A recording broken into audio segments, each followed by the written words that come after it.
Po mga kapatid, sa linggo ito po ay pagpapatuloy po natin itong ating topic. Pinamagatang The Gospel of Our Salvation, Our Perfect Assurance in Christ. Part 7 na po tayo. Medyo na-delay lang po tayo ng konti. Subalit, we can now move on by reading Galatians chapter 1, 6 to 8 sa ating pong pag-uumpisa mga kapatid. Ito po ang sabi ng Word of God. But I marvel that your souls were removed from him that called you into the grace of Christ unto another gospel, which is not another, but there be some that trouble you, and will pervert the gospel of Christ. But though we or an angel from heaven preach any other gospel unto you than that which we have preached unto you, let him be accursed. Kilang Diyos, kami po ay nagpapasalamat sa pagkakataon na muli ay makatutunghay po kami sa iyong salita.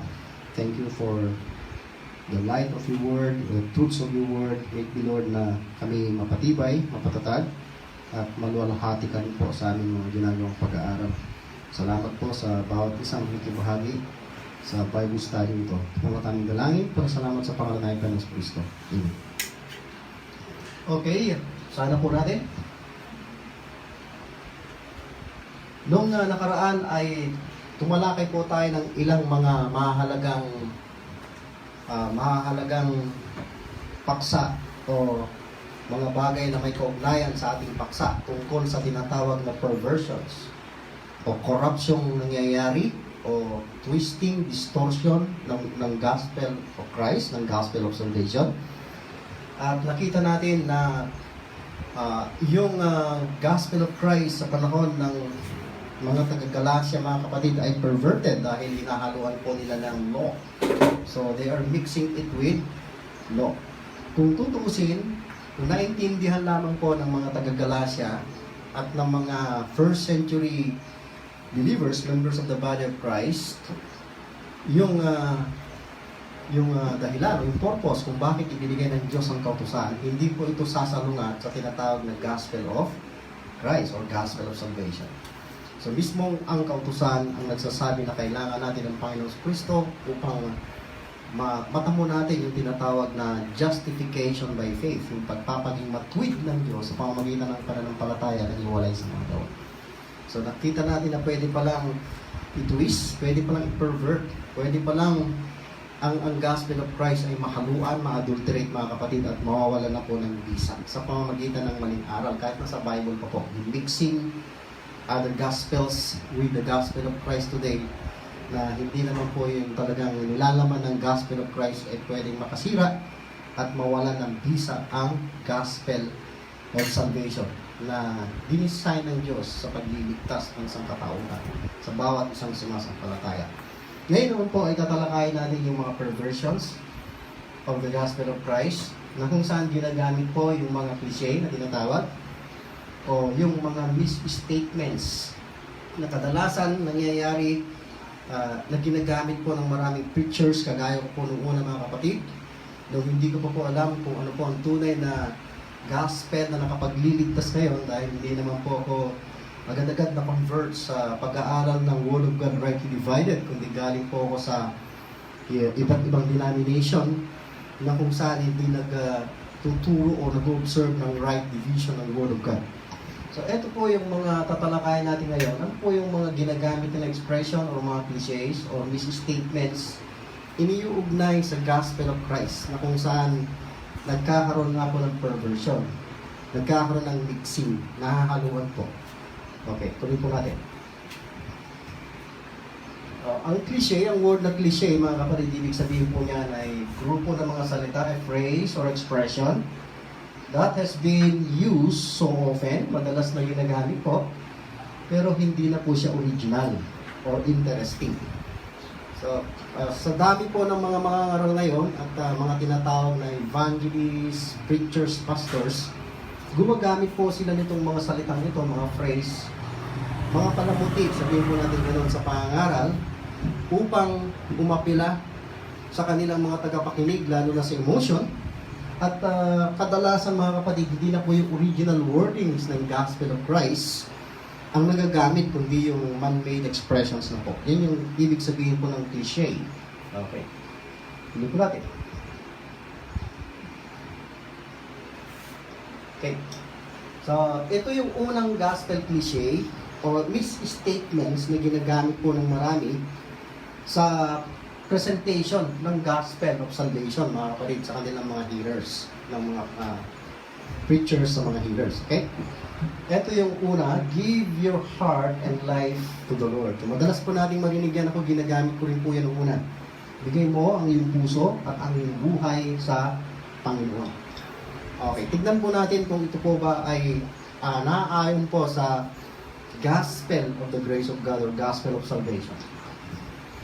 So, tignan po natin. Ang salvation, by the way mga kapatid, lagi na po nating binabanggit dito, yung salvation na ating pinag-uusapan ay salvation from sin and its everlasting punishment. Kaligtasan po mula sa kasalanan at sa walang hanggang kaparusahan nito. Okay? Sa impyerno po at sa dagat na apoy. So, ang salvation po, mga kapatid, ay hindi isang bagay or is not giving something. Hindi po yung pag nagbibigay ka ng isang bagay. Okay? Kagaya ng ibibigay mo yung puso mo at yung buhay mo sa Panginoon na parang kapalit ng kaligtasan. So, hindi po tayo nire-require ng Diyos na magbigay ng anumang bagay. Nakagaya nga niyan, your heart and your life. Dito po sa Galatians chapter 1, verse 3 and 4, sabi ni Paul, grace be to you and peace from God the Father and from our Lord Jesus Christ, who, ang sino po ninyo, yung mga katagang naka-highlight, gave Himself. So dito, sinasabi ng verse na ito na ang Panginoong si Kristo ang nagbigay ng Kanyang sarili para sa ating mga kasalanan, that He, ang Panginoong si Kristo might deliver us from this present evil world according to the will of God and our Father. Kung kabisado po ninyo yung Galatians 2:20, sabi po ni Paul doon, I am crucified with Christ, nevertheless I live, yet not I, but Christ liveth in me. And the life which I now live in the flesh, I live by the faith of the Son of God, who loved me and gave Himself. Nandiyan din po yung mga katahang gave Himself. Okay, take note of that. Ephesians chapter 5, verse 25, and walk in love as Christ also hath loved us and hath given Himself. So dito, ang Panginoong Kristo ang tinutukoy, binigay niya ang Kanyang sarili para sa atin. An offering and a sacrifice to God and for a sweet-smelling savor. Lagi na po natin binabasa ito. Then sa verse 25, husbands, love your wives, even as Christ also loved the church and gave. Nandiyan na naman po yung mga katagang gave. Okay? Binigay ng Panginoon ng Kanyang sarili para sa church. So iba pang mga verses sa Bible ay makikita natin sa 1 Timothy 2:6 na sinasabi po doon na binigay din ng Panginoon ng Kanyang sarili bilang ransom for all.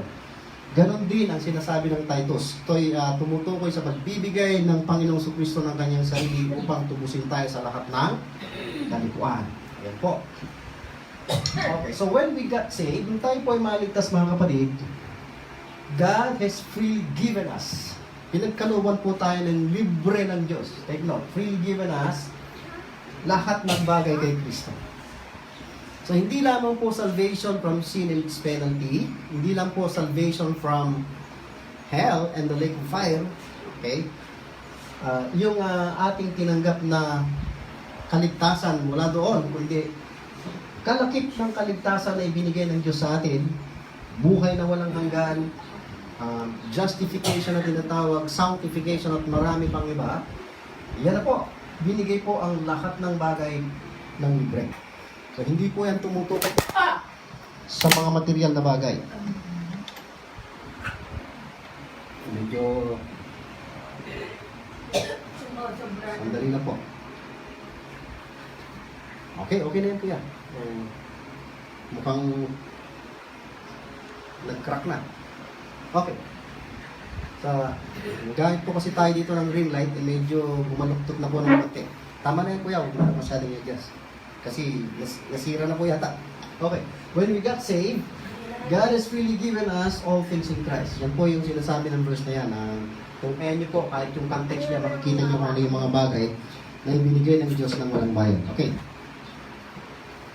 So dito po, He that spared not His own Son, ito na po yun, yung verse na yan, but delivered Him up for us all, how shall He not with Him also freely give us all things? Ayan. Kung nagawa nga ng Diyos na ibigay ang Kanyang anak, hindi niya iniligtas mula dun sa kaparusahan na tinanggap niya o dinanas niya para sa atin, paano hindi niya may bibigay ang lahat ng bagay ng libre? So yung mga bagay na yan ay, all things na yan mga kapatid, ay mga bagay na alinsunod doon sa biyaya ng Diyos sa atin mga kapatid. So sa 1 Corinthians chapter 1, verse 4 and 7, itong sabi ni Paul sa mga taga-Corinto, kilala natin sila sa carnal church, hindi sila namumuhay in godliness, pero kung ano yung tinanggap ng mga mature Christians, ganun din yung tinanggap ng carnal Christians. Kasi nga, nakabatay lahat yan sa biyaya ng Diyos, sa katapatan ng Diyos, at sa ginawa ng Panginoon sa Kristo. Na natin. Thank my God always in your behalf for the grace of God, notice, which is given. Nandiyan na naman po yung mga katagang given. Binigay ng Diyos sa atin by Jesus Christ sa pamamagitan ng ating Panginoong sa Kristo. So verse 7, so that he can behind in logik. So ang mga taga-Corinto, kagaya rin po natin, lahat ng member ng body of Christ, hindi po nahuhuli sa anumang kaloob. Dahil pinagkaloob na po ang lahat ng bagay. Waiting for the coming of Lord Jesus Christ. Okay, tignan po ninyo yung mga verses. Halimbawa, maalala nyo, lagi na namin binabasa, for by grace are saved through faith, that not of yourselves, is the gift of God. So ang salvation ay, ang Diyos ang nagbibigay. Okay? Ganun din ang 2 Timothy chapter 1 verse 9. What save us according to His own purpose and grace which was given us in Christ Jesus according to before the world began, I should say. So lahat ng yun ay tumutukoy sa pagbibigay ng Diyos doon sa mga sumampalataya sa Panginoon sa Kristo. Pagbibigay niya ng kaligtasan ng kanyang biyaya at lahat ng bagay, kalakip ng Panginoon sa Kristo. So dito po sinasabi na giving yourself or your heart and life to the Lord could be done after receiving salvation. Ang masama po mga kapatid, kapag yung unang gospel cliche o misstatement ay gagawin ng isang unbeliever o ng hindi po ligtas, kapalit ng kaligtasan, mali po yun. Dahil nakita natin na hindi nagre-require ng Diyos na ibigay mo ang sarili mo para sa kaligtasan. Kasi magiging ano na yun, hindi parang gawa na yun, no? May kapalit na ang kaligtasan. Ang salvation is gift. At ulitin ko, ang Diyos ang nagbibigay. Pwede mong ibigay ang sarili mo, yung puso mo at ang buhay mo, sabihin natin gano'n, sa Panginoon, pagkatapos mong tanggapin yung kaligtasan. Okay? Sana naintindihan natin yan. After receiving salvation. 2 Corinthians 8:1, ganyan ang ginawa ng mga taga-Corinto ngayon, mga saved na, member ng body of Christ, gaya natin. Moreover, brethren, we do you to wit of the grace of God bestowed upon on the churches of Macedonia. Okay, jump na po tayo. Praying us with much entreaty. Ito ay tungkol sa kanilang generous giving, yung mga churches doon sa Macedonia and Achaia. Praying us with much entreaty that we would receive the gift and take upon us the fellowship of the ministering to the saints. Ito, bakit po nila nagagawa yan? Kahit na hindi naman po sila mayayaman, may kahirapang dinaranas, no? And this they did, nagawa po nila yon o ginawa nila yon, not as we hope, but first, una kasi, mga kapatid, they gave their own selves to the Lord and unto us by the will of God. So, ito, gaya ng sinabi ko, pwede mo nang ibigay yung sarili mo sa Panginoon after receiving salvation. So Romans chapter 12 verse 1 and 2, napaka-popular verse, ang marami sa atin naka-memorize na po nito. Sabi ni Paul, speaking to the saints at Rome, saved na po sila, justified, sanctified na po. Sabi niya, I beseech you therefore, brethren, mga kapatid na po ang tawag niya, hindi po mga unsaved yan, by the mercies of God, that ye present your bodies. Ayan po. Kasing kahulugan ng salitang give or present, ibigay mo yung katawan mo, a living sacrifice, wholly acceptable unto God, which is your reasonable service. Yan, pwede na pong gawin yan ng believer, nag-save na po. And be not conformed to this world, but be transformed by the renewing of your mind, that ye may prove what is the good and acceptable and perfect will of God. Okay, ito yung pangalawa na misstatement ng gospel o gospel cliche na tinatawag, mga kapatid. Turn from your sins and receive Jesus Christ into your heart. Madalas ko pong ginagamit din yan. Taligdan mo ang mga kasalanan mo at tanggapin mo si Kristo sa iyong buhay. Okay, tignan po natin kung yan po ba ay naaayon sa gospel of salvation. It is impossible for an unsaved person, take note imposible po sa isang hindi ligtas na talikdan to turn from his sins. Okay? Bakit? Kasi he is under sin. Yan. Sa mga nakaraang pag-aaral natin, natalakay po natin, ay paliwanag ko po dito sa BS natin na ang tao wala talaga siyang kakayahang bigyang kasiyahan ng Diyos. Hindi niya magawang kumawala sa kasalanan dahil siya ay nasa ilalim ng kasalanan. Okay? Hindi lang yan, sabi ng Romans 3:9, servant of sin. Okay, yung next slide. Siya po ay alipin ng kasalanan. Wala siyang ibang magawa kundi paglingkuran ng kasalanan, hindi ang katuwiran. Yan po yung kalagayan ng tao. So Romans 6:16 and 20. Yung kanyang kasalanan ay may paghahari o pangingibabaw sa kanya. Yan, yun ang kalagayan ng tao. He is under sin, ang tao din ay servant of sin, at may dominion o paghahari ang kasalanan sa kanya. No? Paano siyang makakatalikod sa kasalanan sa ganung kalagayan? So, walang scripture o walang verse sa Bible na nagtuturo sa atin na ang tao sa pamamagitan ng kanyang sariling kakayahan, by his own capacity, could turn, magagawa niyang talikdan ng kanyang kasalanan kapalit ng kanyang kaligtasan. Walang verse na gano'n na nagsasabi. Ang pinag-uusapan ay kaligtasan mula sa kasalanan at sa impyerno.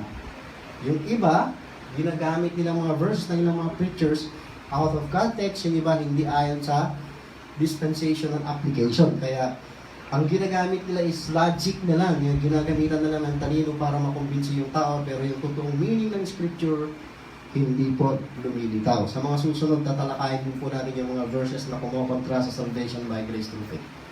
Kasama po yun sa perversion of the gospel.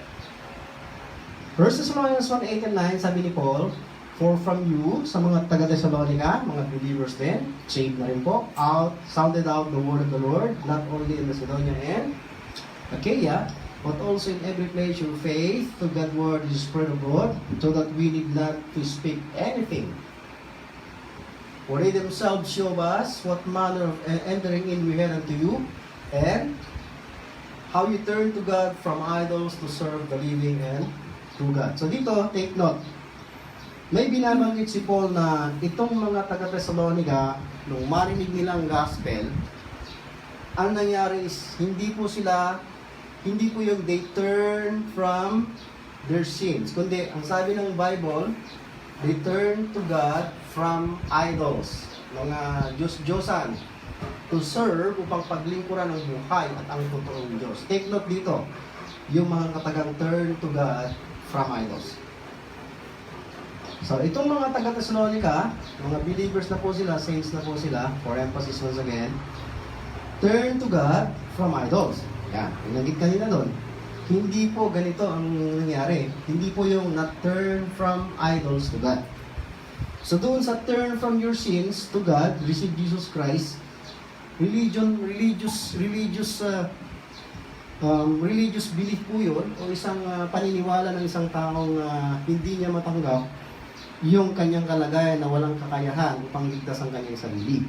Itong mga taga-Thessalonica, nung marinig nila yung ginawa ng Panginoon Kristo, yung gospel of salvation, yung cross of Christ, ay nagbago yung kanilang kaisipan tungkol sa kanilang kalagayan, dun sa iniisip nilang may magagawa sila upang iligtas ang kanilang sarili. So they believe the gospel, ibig sabihin nun, they turn to God. At dahil na they turn to God by believing the gospel, ang nangyari is, tinalikdan nila yung kanilang mga idols. Okay, it's only after, take note, a person is saved, justified and sanctified, that he can turn from his sins. Okay? Pwede pong mangyari na matatalikban mo yung kasalanan mo kapag katapos mong maligtas. Mauuna yung kaligtasan. Hindi yung gagawin mo yung para maligtas. Okay? Hindi yung gagawin mo yung para maging matwid o mapabanal.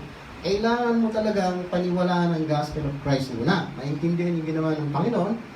Okay? Magtiwala ka doon. At pagkatapos nun, ligtas ka na, napaging matuwid, sanctified ka na, pwede mo nang may kakayahan ka ng, yan, you can now turn from his sins. Hindi mo nakakayahan yun, no? After trusting the gospel of Christ, or yung cross of Christ, the power of God, yun yung kapangyarihan ng Diyos na nagpalaya, that liberated Him or us from, yan, pagkakaalipin, slavery of sin. Okay, so yung salitang save ginamit natin kanina, okay, nandiyan na po. Binabanggit ko na madalas, inilagay ko lang para hindi mawala sa atin. Save from from sin and its everlasting punishment. And justified ay made righteous, ginawang matwid sa harapan ng Diyos. Not by works yan, not of works. Sanctified, ito'y pagbubukod na ginawa rin ng Diyos sa atin para sa kanyang sariling layunin. Mula nung tayo sumampalataya at tiwala sa Panginoon, ibinukod na tayo ng Diyos para sa Kanya, para sa Kanyang banal na layunin. Inihiwalay niya na tayo sa kasalanan. Okay.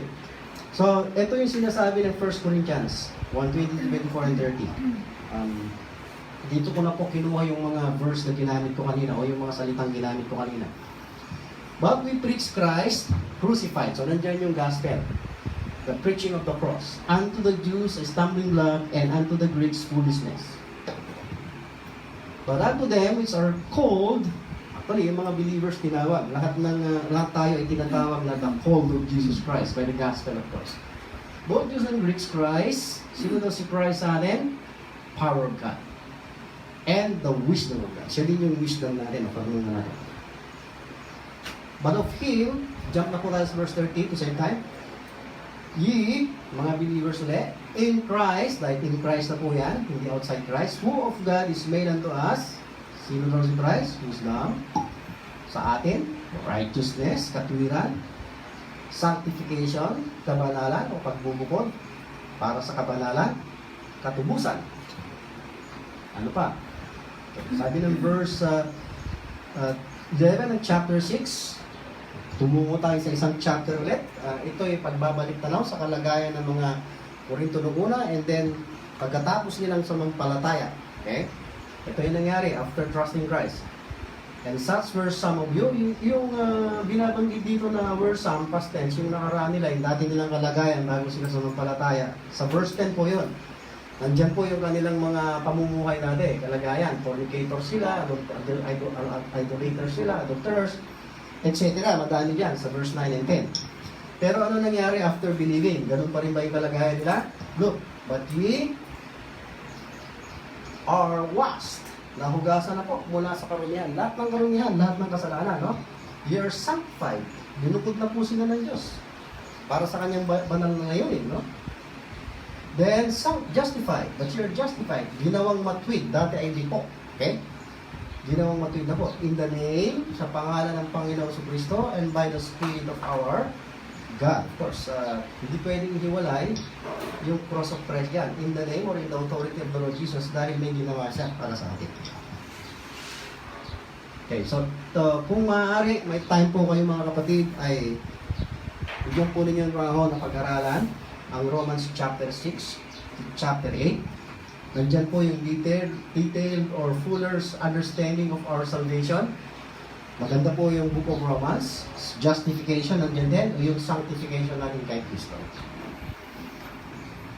So, receiving Jesus into your life is an appeal that has to be done by saved people. So, pwede natin gawin yan. Pwedeng gawin na ang isang tao o yung isang believer particularly, tanggapin niya si Jesus Christ sa kanyang buhay.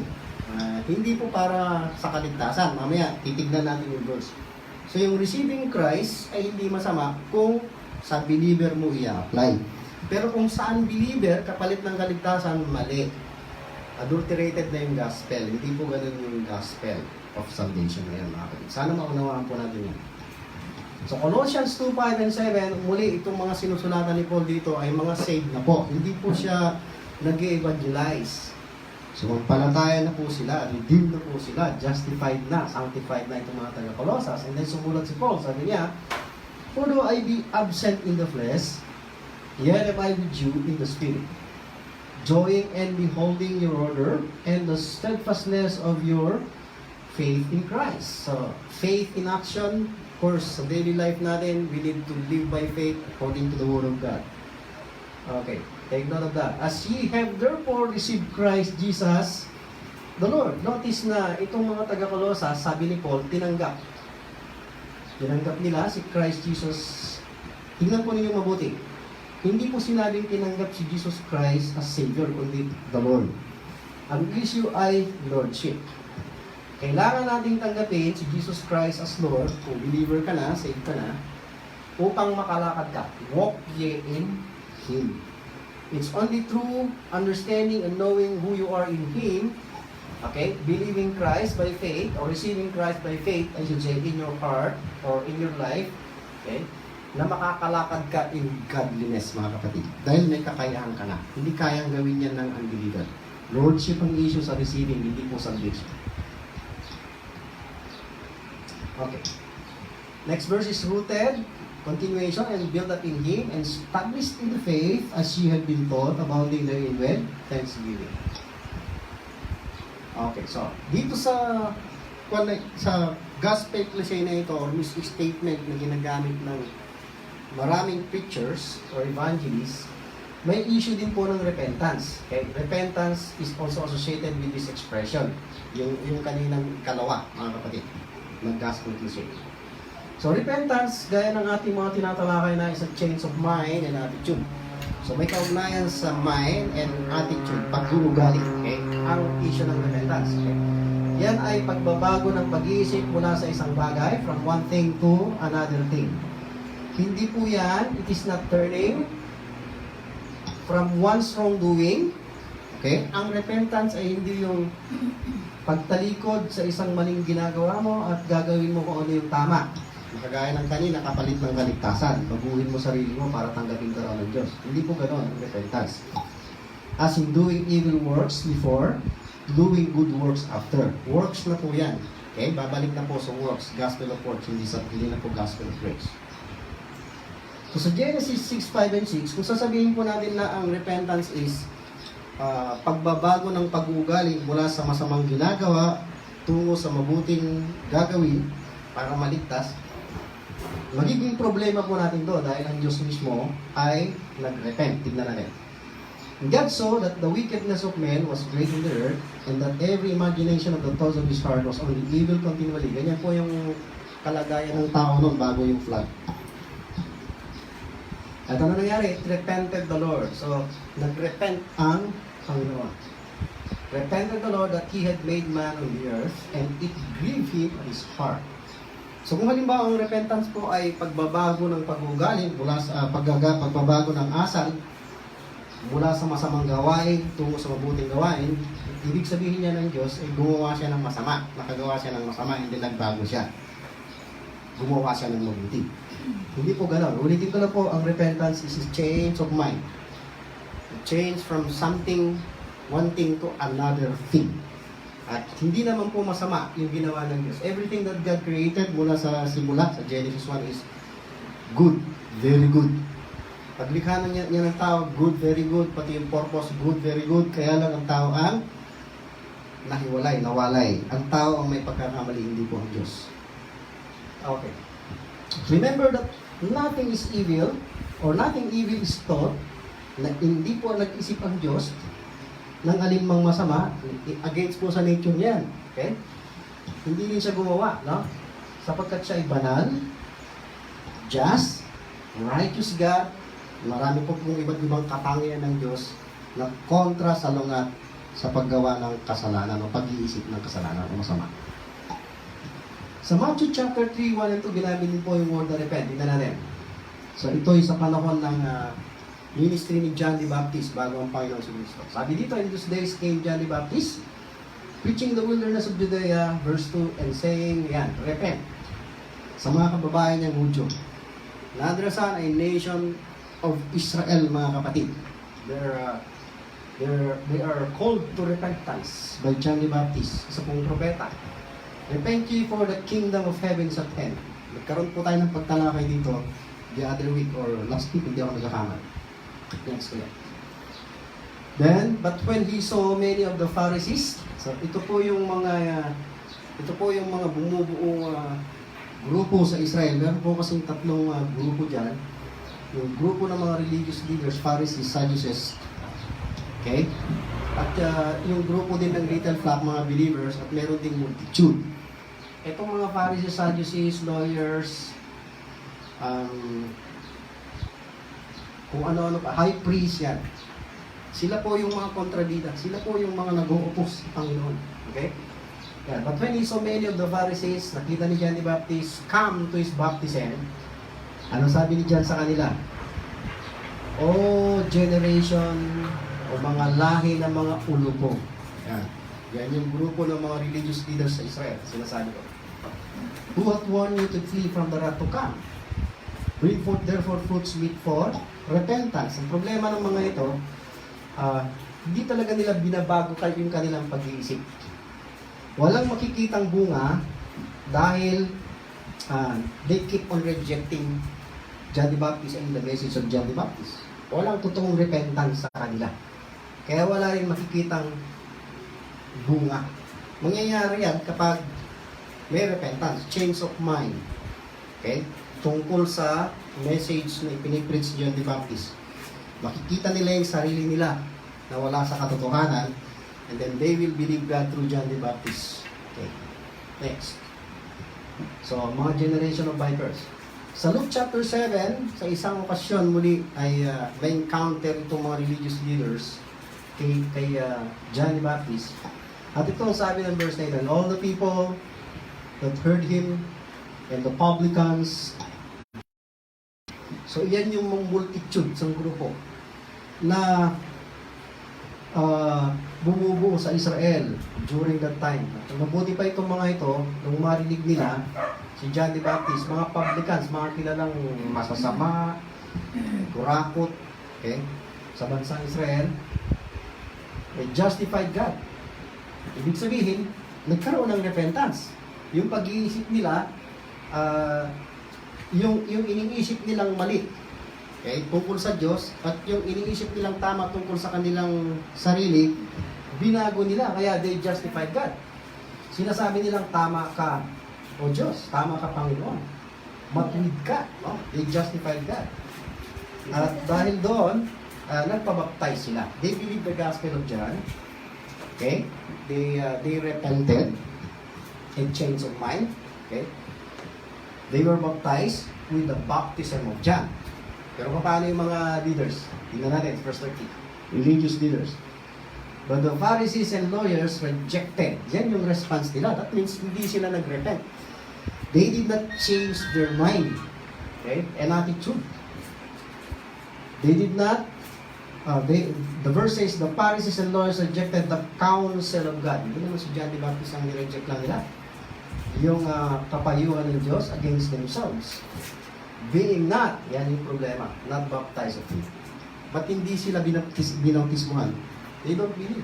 Wala naman talaga silang intensyong mag-repent. Pagpunta nila kay John the Baptist, ang intention talaga nila is mapatay kung maaari si John the Baptist, kagaya ng intention nila sa Panginoong Kristo. Next, we have the religious leaders in Israel didn't change their minds. Yan ang totoo. Walang repentance nangyari tungkol kay John the Baptist at tungkol sa ating Panginoong Kristo. Yung kanilang tugon ay rejection and unbelief. So, walang talagang repentance. Ulitin ko, ang repentance ay hindi yung pagbabago ng masamang ginagawa at gagawin mong mabuti. Hindi po yun ang repentance, ayon sa mga verses. Okay, pangatlong misstatement na ginagamit po ng maraming preachers, gaya ko rin po ulit noon, no? Make Jesus the Lord of your life. Napakaganda po sa pandinig, mga kapatid, at it might be appealing to our emotions, but we should be careful, mga kapatid. Ito po hindi isang paninira, hindi po ito isang pananagasa, wala po intention gano'n. Ang gusto lamang po natin ay we should be believing yung kung anong sinasabi ng Word of God, kung anong exact expressions na ginamit, hold fast the form of sound words, sabi ni Paul, upang sa gano'n, hindi naman po mawawala ng bisa yung gospel. So, ito po yung mga maling statement. Make Jesus, pangatlo, the Lord of your life. Yan natin. Halos may mga similarities dun sa nauna. Okay. So along with this expression, kasama na expression na yun na make Jesus the Lord of your life ay ito, accept Jesus as Lord and Savior. Madalas ko pong gamitin yun noon, tak-tad-tad. Pag nag-preach na po ako ng gospel, by the way, yung gospel ko po noon ay hindi rin po clear, hindi rin po maliwanag, no? Hindi rin po talaga yung tamang gospel. Pero madalas kong gamitin ito. Tanggapin mo si Jesus na Panginoon ng tagapagligtas. Pinagsama ko po yung Panginoon ng tagapagligtas. Yung word na accept, nandiyan po. Okay. Ano pa? Maliban dyan ay surrender your life to Jesus. Yan kasi kasama nga doon yan kasi make Jesus the Lord of your life. So kasama yung pagsusurrender. Kaya may mga kantang ginagamit po natin noon upang mabagbag yung damdamin ng tagapakinig, no? Na sabay nakataas ang mga kamay. I surrender all. No? Make Jesus the Lord of your life. Okay, ganun. Also, maliban dyan, along with that expression ay may mga ganitong ginagamit, no? May ganitong expression na ginagamit o nakaugalian ng pananalita na if Christ isn't Lord of all, then He isn't Lord of all. Kapag si Kristo daw ay hindi siyang Panginoon ng lahat sa buhay mo, every area ng buhay mo, every aspect ng buhay mo, hindi siya matatawag kailanman na Panginoon. Yan. Next. Okay, ito pong teaching na ito mga kapatid ay actually teaching ng tinatawag na Lordship Salvation. Ibig sabihin, hanggat di mo kinikilala si Jesus Christ na Panginoon mo o Master mo, at sinusunod lahat ng kalooban niya, hindi ka maliligtas. Yun po kasi ibig sabihin ng Lordship Salvation. So may gagawin ka. Susundin mo lahat ng kanyang ginagawa. So may works na issue, hindi na po by grace. Okay? Mixing Christ's being Savior, inihalo po rin yung pagiging tagapagligtas ni Kristo at doon sa kanyang pagiging Panginoon. Na kung saan ay magkahiwalay. Magkaiba talaga yan. Separate and distinct yung Savior, pagiging Savior ng Panginoon at yung Lordship niya. Mamaya, titingnan natin. So sa Philippians 2:9 and 11, ganito ang sabi ni Paul. Okay. Wherefore, sa context, ito'y tumutukoy sa self-humbling ng ating Panginoon Kristo. Yung ginawa niyang pagliligtas sa atin, naging tao siya, in the form of a servant. Pero after that, ay sabi ng verse, wherefore God also had highly exalted Him, Panginoon Kristo, at binigyan siya, given Him a name, which is above every name, that at the name of Jesus, sa pangalan ng Panginoon Kristo, every knee, bawat tuhod ay yuyuko o sumbaw. Things in heaven, mga bagay na nasa langit, mga bagay na nasa lupa, at mga bagay na nasa ilalim ng lupa. Okay, sa palagay niyo po ba lahat ng yan ay kumikilala sa Panginoon Kristo bilang Panginoon at sumusunod sa kanyang Lordship? Tingnan natin. Tuloy natin. And that every tongue, hindi lang every knee should bow, kundi every tongue should confess that Jesus Christ is Lord to the glory of God the Father. Evidently, maliwanag po na si Kristo ang ating Panginoon ay ay kikilalaning, okay? Christ is going to be recognized by all as Lord. Binanggit kanina, things in heaven, things on earth, things under the earth, ay yuyukod, magko-confess that Jesus Christ is Lord. Ulitin ko lang po. Christ is going to be recognized by all as Lord, even those who do not, yan, take note, kahit ng mga hindi kumikilala at tumatanggap sa kanyang pagkapanginoon. Talagang siya ay makikilala, tatawaging Panginoon pa rin. So magkakaroon ng tinatawag, gamitin ko lang po yung universal subjugation. Next, also in salvation, it is not as, sa kaligtasan, kung pag-uusapan ay salvation from sin and its penalty, hindi po tayo ang tatanggap sa Diyos o sa Panginoong Kristo. Okay? Ang totoo, ang Diyos ang tumanggap sa atin. In the beloved. Sino po yung beloved? Ang Panginoong Kristo. Sa Ephesians 1:6, ito po sabi ni Paul, to the praise of the glory of His grace, wherein He hath made us, ang sinusulatan niya na po ay mga saved na. So, tinanggap na po sila. Tinanggap po tayo ng Panginoon after trusting Christ. Accepted in the beloved. Tinanggap tayo in the beloved or in the beloved. Si Jesus Christ po yun. So, ang Diyos po ang tumanggap sa atin. Tayo po yung hindi katanggap-tanggap. Hindi po ang Diyos ang katanggap-tanggap. Pero kaya hindi po pwedeng sabihin, tatanggapin ko ang Panginoon sa aking buhay.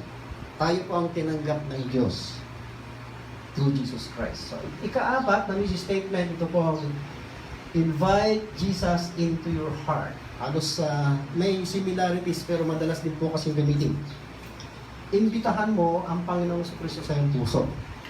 Papasukin mo. Okay, tignan po natin ulit ang sinasabi ng Word of God. So itong mission statement o cliche na ito ay nagsasabi, this is telling Jesus, sasabihin mo sa Panginoon na gagawa to do something, okay? At ano yon? Sasabihin mo sa Panginoon, pagagawa mo sa Kanya yung bagay na ito, to come into your heart. Napapasukin mo siya sa iyong puso. Madalas nga po ay ginagamit po natin yung Revelation 3:20. Ang Panginoon kumakatok sa pintuan ng ating mga puso. Pagbuksan natin upang siya pumasok. So yun po isang bagay na gagawin ng isang hindi saved upang maligtas na po siya.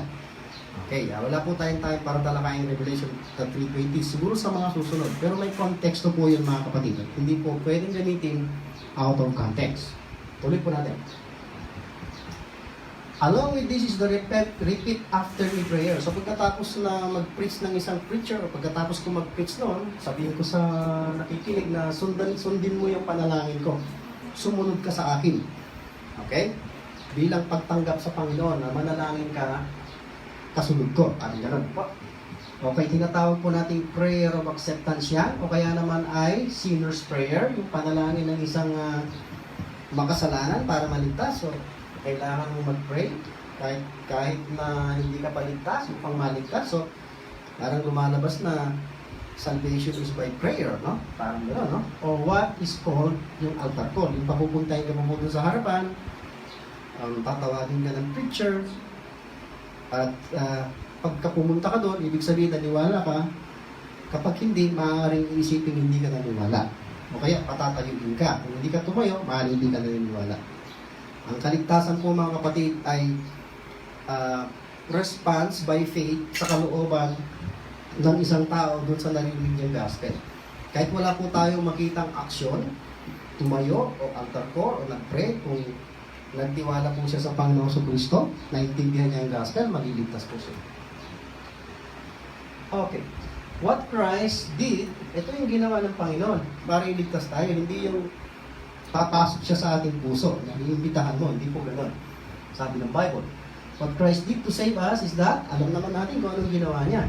Hindi tayo magpapagawa ng isang bagay na hindi niya ginawa para iligtas tayo. Eto na po, malinaw ko yung ginawa niya. He died for our sins. Ilang beses na po natin tinalakay dito, Romans 5:6-10.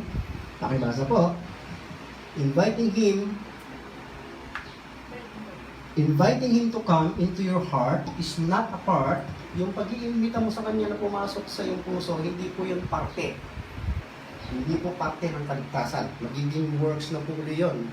May gagawin ka na kondisyon, hindi yung faith lang. Okay. Tuloy natin. So, ito po yung Paul's prayer. Tingin ko malapit na po tayo, no? So, ano po ba yung prayer ni Paul para sa mga saved? Ayan. Tungkol po sa issue ng receiving Christ into your heart or inviting Christ into your heart. Okay, tingnan natin. Medyo makaba lang ng konti ito. So, Ephesians 3:14-21, kung sabi ni Paul, for this cause, I bow my knees unto the Father of our Lord Jesus Christ, whom the whole family in heaven and earth is named. By the way, sumusulat po siya sa mga saved na ulit. Okay? Sabi niya, that He would grant, ang prayer niya para sa mga saved na, sa mga ligtas banal na. Okay? That He would grant you, according to the riches of His glory, to be strengthened. Yan, to be strengthened, mapatibay, with might, ng kalakasan, may kasamang kalakasan sa pamamagitan ng kanyang espiritu sa panloob na pagkatao. That Christ, yan, take note, makikita po natin, no? May dwell in your heart. Kasi Kristo nawa ay manahanan sa inyong mga puso. Yan, parang inviting Christ into your life. Pero actually, hindi naman sinasabing kailangan mong invite. Ang prayer lang is, manahanan na si Kristo sa inyong puso by faith. So, by the way, itong mga taga-Korinto, tinitirhan na ba sila ng Panginoon sa Kristo? Nasa kanila na ba ang Panginoon sa Kristo nung sila sumampalataya? Of course. The moment you believe ay yung Spirit of Christ, titira na po sa'yo. Sa Romans 8:9, sabi na doon na kung sino man ay wala ng Espiritu ni Kristo, ay hindi siya pag-aari ni Kristo. So, mismo ang Panginoon nasa puso o nasa buhay na ng believer. Pero at this time, kahit na ganun na yung kalagayan ng mga taga-Epeso, ay meron pa rin prayer si Paul na that Christ may dwell in your hearts by faith. Ano ibig sabihin yan? Tulipin po natin. That you being rooted and grounded in love. Next, we are. May be able to comprehend. So, issue dito is yung buhay ng believer, maintindihan, kasama ng lahat ng mga banal, kung ano yung, what is the breadth, and length, haba, lapad, haba, lalim, at taas, height. Okay? And to know, importante talaga yung knowledge, mga kapatid. Knowledge of God's will, knowledge of the love of Christ, lahat ng yan nasa Word of God. Hindi po yung darating ng mararamdaman mo nila. Hindi po, mga kapatid. You have to know it, study the Bible, which passeth knowledge. Yung knowledge na kailangan natin about the love of Christ ay nasa Bible na yan. So yung knowledge, kung malalaman mo yung love of Christ, it passeth knowledge. That she might be filled, ang mapuspos ka, ng lahat ng kapunuan ng Diyos. At makakapamuhay ka ng godliness. Kasi mapupuno ka ng kapuspusan ng Diyos sa pamamagitan ng knowledge. Okay. Next, down to Him that is able to do exceeding abundantly above all. Ito, madalas kinukot din po itong verse na ito. Nakakalungkot lang po, mali po yung pagkaka-interpret o pagkakagamit. Ulitin natin, now to Him, Diyos po yun, na may kakayahan, to do exceeding abundantly above all. Higit pa, nag-uumapaw, above all, that we ask, sa lahat ng above all that we ask, hihilingin at iisipin, according to the power that worketh in us. Application po ng marami, kapag nag-pray ka lang daw po halimbawa na kailangan mo ng 1,000, higit pa doon ang ibibigay ng Panginoon, 10,000. Kung nag-pray ka halimbawa po ng second hand na sasakyan, ibibigay doon ng Panginoon brand new. Hindi po ganun ang ibig sabihin ng verse na yan, mga kapatid. Sorry to say that, no? Ang issue po dito, kung titignan nyo sa context is yung knowledge of God's love, knowledge of God, fullness of God, yung understanding natin sa mystery, kasi may issue ng mystery dyan, yung dispensation of the grace of God.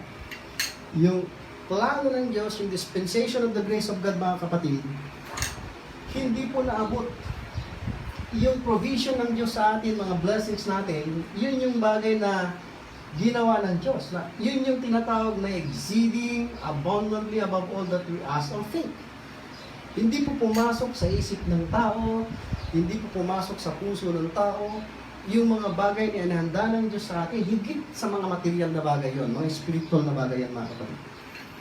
Yung salvation natin, yung forgiveness natin, may total forgiveness tayo, yung justification, napaging matwid tayo, yung sanctification, naging new creature, may spiritual blessings tayo in heavenly places, magkakaroon tayo ng glorified bodies, lahat ng yun. Hindi po naabot ng isip ng tao na may pagkakaloob pala ng Diyos sa pamamagitan ng ginawa ni Kristo sa krus sa atin. Kahit si Satan hindi niya alam yung mga benefits ng cross of Christ. Kaya nga itinuloy niya yung pagpatay sa Panginoon sa Kristo. Pero kung alam lang niya na may benefit pala yon, hindi niya papayagang mamatay si Jesus Christ. Yan po ang ibig sabihin ng verse na yan. Ang team is able to do exceedingly above all that we ask or think, according to the power that worketh in us. Yung power of God ngayon is by His Spirit in the inner man na gumagamit ng Word of God. Yan, tuloy po natin. Last verse po dyan, unto Him be glory in the church, the body of Christ yan, by Christ Jesus throughout all ages, world without end. Amen. Next. Okay. So, paano po ba kumikilos ang Diyos ngayon? Sa mga ligtas po sa mga ligtas. Tuloy. So doon sa ating nabasa, pinalalakas tayo sa pamamagitan ng kanyang Espiritu, yung Holy Spirit. Siyempre, ang Holy Spirit naman, hindi naman po siya kikilos sa pamagitan ng may ipararamdam lang sa'yo. Parang sa emotion mo lang, kilos, no? Paano mo malalaman na pagkilos ng Holy Spirit? Huwag po tayo magdepende sa ating emotion, mga kapatid, no? Iba-iba po tayo ng nararamdaman. Kaya mapapahamak po tayo kung magdidepende tayo dyan. So, ang Espiritu, meron siyang salita. Actually, yung mystery, yung Word of God, revealed by the Spirit yan. Yung men of God move as they were moved by the Holy Ghost. Yung prophecies, all scriptures given by inspiration of God. May kinalamang malaki ang Holy Spirit sa pagsusulat ng Word of God. So, wala siyang ibang gagamitin para palakasin tayo, kundi yung kanyang salita. Yan po natin, no? Through His Word. Ephesians 3:16, kanina, binasa natin. 5:18, sabi ni Paul doon, be not drunk with wine, wherein is excess, but be filled with the Spirit. Then sa Colossians 3:16, kung memorize po natin yon, sabi po ni Paul, let the word of Christ, notice let the word of Christ dwell in you richly in all wisdom. Yan. At then may continuation po doon. Ang issue po doon is word of Christ. Manahan sa atin. So doon kanina sa sinabi ni Paul, sa Ephesians 3:15 na that Christ may dwell in your heart, hindi po pwedeng ma-experience natin yung life ni Christ, yung sinasabi ni Paul na nevertheless, I live yet not I, but Christ liveth in me. Yung indwelling presence, we will say, or experiencing the very life of Christ, the character of Christ, the holy life of Christ, kung wala po yung word of Christ. So yung pagtira ni Jesus Christ sa atin is equivalent to yung dwelling of the word of Christ in us. Okay, tuloy natin. We might experience the dwelling presence and empowerment, yung pagpapalakas o pagbibigay ng kapangyarihan ng Panginoon sa Kristo sa pamamagitan ng faith. Di po emotion yan. Okay? In His Word. Yan, Colossians 3:16. So, Christ, ginamit ko lang po ito, maaaring makatulong, the living Word, and the Word of Christ, yung written na itong Bible, go together. They are inseparable. Hindi po sila magkahiwalay. Gusto mo ma-experience si Christ, dapat may Word of God ka. Okay? Yan po yun. So, ito po yung mga warnings na lang po. Malapit na po tayo magtapos. Seryoso pong mga babala ulit, kagaya ng nakaraan. So, ulit warnings. At paalala na rin po, mga kapatid. Okay? Let us neither mix, wag po natin lang kakaluan o gagamitan ng mga misstatements, yung cliche, kagaya ng 4 kaninang binanggit. Or yung mga misstatements na hindi naman talaga yung statement na ginamit ni Paul o sa Word of God. Ang dahilan kasi, mga kapatid, magkakaroon ng perversion to pervert the gospel of Christ. Okay, next. Mga preachers na kagaya po natin, kagaya ko po, no? Yung mga nagkakalat, hindi po dapat gumagamit ng mga tricks. Itawag ko, no? Po dyan yung mga tricks po. Ginagamit ko po yan noon. Although hindi ko po alam na gano'n, no? Akala ko, tama, I'm seriously doing it, no? Prayerfully doing it pa. Okay? Pero lumalabas na tricks dahil sa pag-aaral natin ng Word of God, nakita natin na mali pala. Nangopya lang po tayo na hindi natin inaaral ng mabuti. So preacher's tricks do that at hindi po makakapagdagdag sa kapangyarihan ng gospel. Sa halip, nakapagpapahina. Pinapahina niya yung gospel o kaya naman wala ng power para makapagligtas. Kasi tanungin mo yung tao, natandaan niya yung mga cliche, yung mga cliche statements.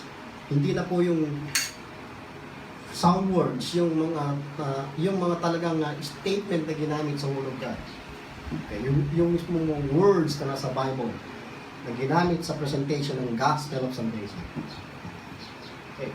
Paul, our apostle, did not even use eloquence. Hindi gumamit yung apostol natin ng kahusayan ng pananalita o kaya ng karunungan ng tao. Learned din po siya.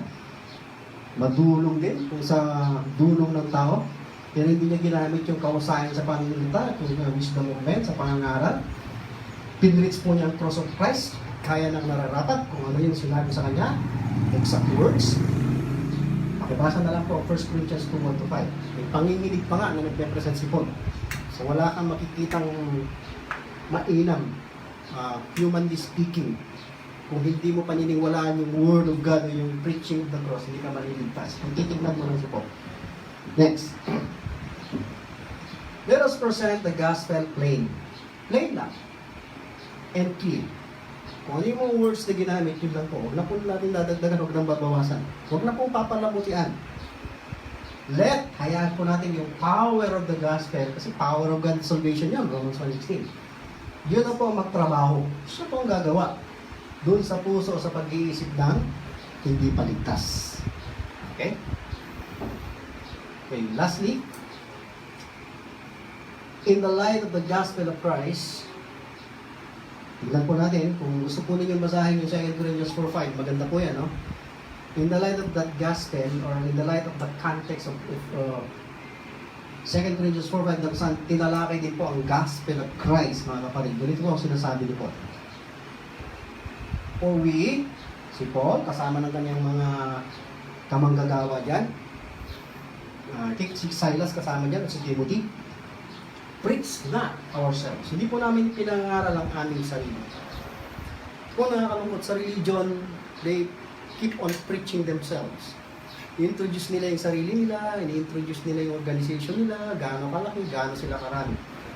But Paul didn't do that. Hindi po siya nagtatag ng religion, walang religious organization. We preach not ourselves. Maging yung karunungan, kahusayan, kagalingan, hindi po issue yun to salvation. Hindi kailangan. Si Kristo lang, but Christ Jesus the Lord. And ourselves, your servants. Ito sabi ni Paul, servants nyo kami for Jesus' sake. For God who commanded the light to shine out of darkness, so trabaho ng Diyos yan. Siya yung mag-uutos dun sa light to shine out of darkness, that shine in our hearts. To give the light of the knowledge of the glory of God in the face of Jesus Christ. Just preach the gospel of salvation. Just preach Christ crucified. Death, yung kanyang blood, at gamitin mo yung Word of God. Next. But we have this treasure. Ito isang maganda. Meron tayong treasure dito sa earthen vessels. Itong ating katawan, earthen, makalupang mga sisidlan. Mahina. Walang kakayahan. Kung titignan natin, itong katawang ito going to corruption. Walang power. Don't trust our ability. Don't trust our beauty, our pagiging magandang lalaki, something like that, or wisdom. Just allow the power of the gospel. We are just earthen vessels. The excellency of the power may be of God and not of us.